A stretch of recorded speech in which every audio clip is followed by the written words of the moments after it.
ends of the field and the bleachers. The cheers were completely distracting. Ethan adjusted the filters on his targeting camera to shade the huge lights overhead that turned night into day on the field.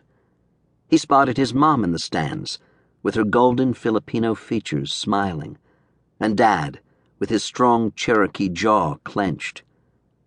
Ethan had inherited the same quick smile and the same quick-to-frown jawline. They'd be proud of him, win or lose. Even his brother and sisters had come tonight, little Dana and Danny still in diapers, and his older sister Emma, who gave Ethan a thumbs up. Something was out of place, though. Sitting a row up from his family were two strangers. Ethan knew everyone at school, and most of the opposing West Side Warrior fans, but these two students, a guy and a girl, he'd never seen before. They weren't in North Side's red and brown colors, or West Side's green. Even though it was prohibited by the school's dress code, they wore jeans and black t-shirts. The dark colors set off their super pale skin. The boy took up space for two people in the stands. Not fat big, but more like a weightlifter. His t-shirt looked 2 sizes too small and about to rip.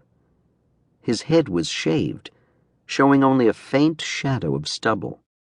The girl was thin, and she seemed to drown in her oversized t-shirt.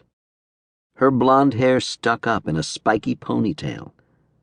Something else set them apart. The look in their eyes was the strangest thing. Pure tension, like this was a life-or-death situation. Well, how could anyone not be fascinated by soccer? Especially this match.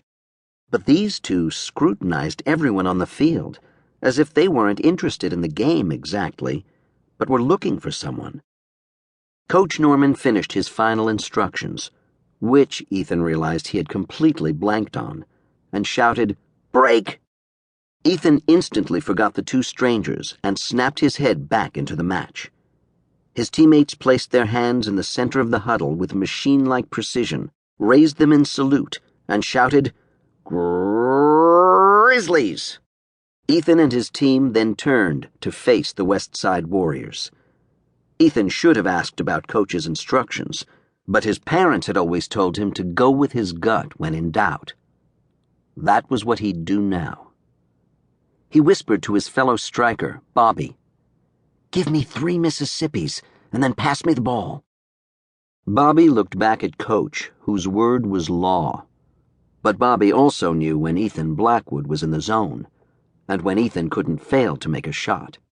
He nodded. The referee let loose a blast from his whistle, a steam-powered trill that gave Ethan a jolt every time he heard it. Bobby tossed the soccer ball at Ethan from the sidelines.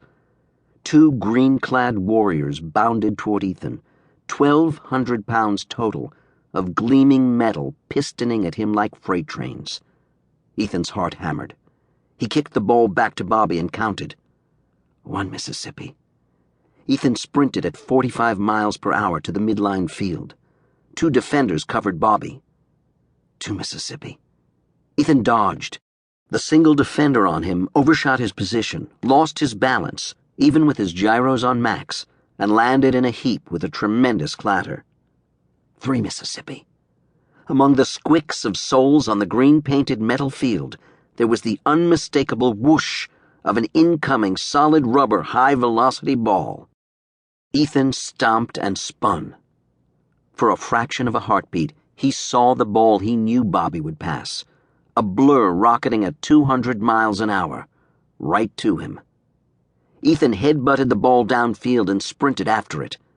The crowd screamed, but the sound faded, drowned by Ethan's thundering pulse and the thumping of his suit's hydraulics.